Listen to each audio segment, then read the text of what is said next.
Hello, Kelly Adams from MidLife Prep School. When we talk about depression and anxiety in an honest, open way, the things that can sometimes come to us on how these things take over. All right, sometimes it's finances. You just get built up on worrying about money. You're worrying about your family, what can happen. I find what helps me an awful lot is picking the problem apart and seeing if it's a real issue, right?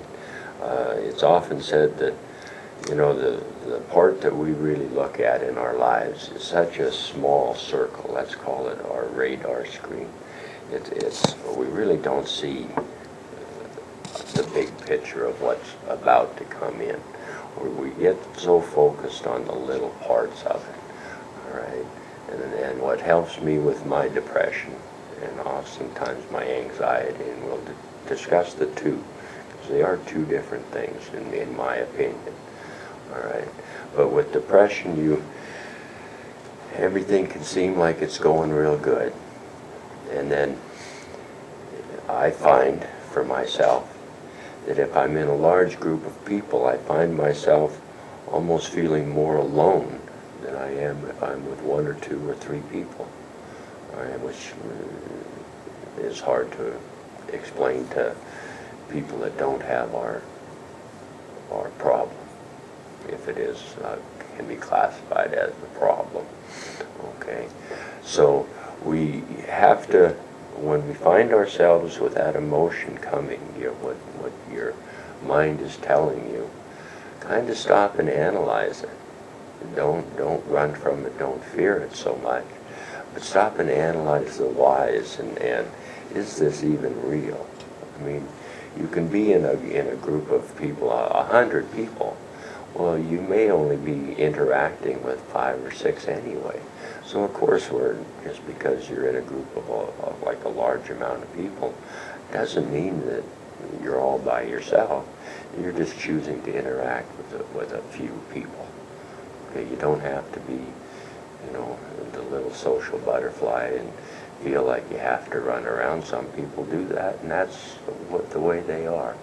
Don't try and judge ourselves by how other people interact. Oftentimes you'll find, and this is more for the loved ones and the friends of a person that suffers depression, all right? These are the time, and this is the time of the year that's tough.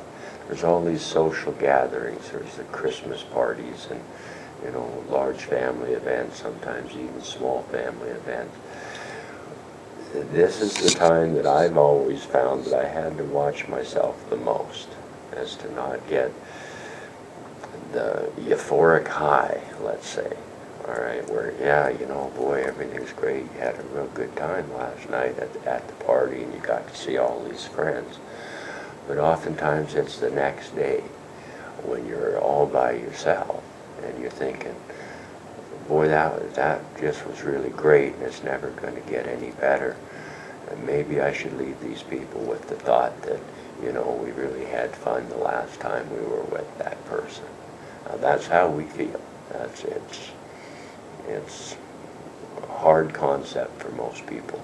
But when we're around people and we're having a real good time, oftentimes if you're thinking of hurting yourself or killing yourself, all right, you want that last memory that you leave these people with was a good time. But they really, they helped you out. You were having a great time. It's a good time to check out of the picture, leave them with a good memory. That's never going to happen, all right? Anytime we hurt ourselves or worse, that's the only memory they're going to remember, not the good time that you had the night before and they took you out and they had a great party with you.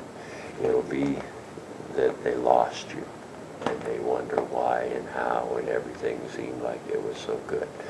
Okay, watch yourselves watch your friends and your family that suffer from depression in that aspect, that the highs are great, but the lows are just as equal. Okay? So remember, it's not just the one party night. You have to kind of make sure that you keep everything level and kind of even this time of the year. Okay? We are offering free calls twice a week through MidLife Prep School. You just private message me at MidLife Prep School to join and have honest, open conversations that I think I'm trying to have here with you now. This is the kind of conversations that we'll have. Thank you very much.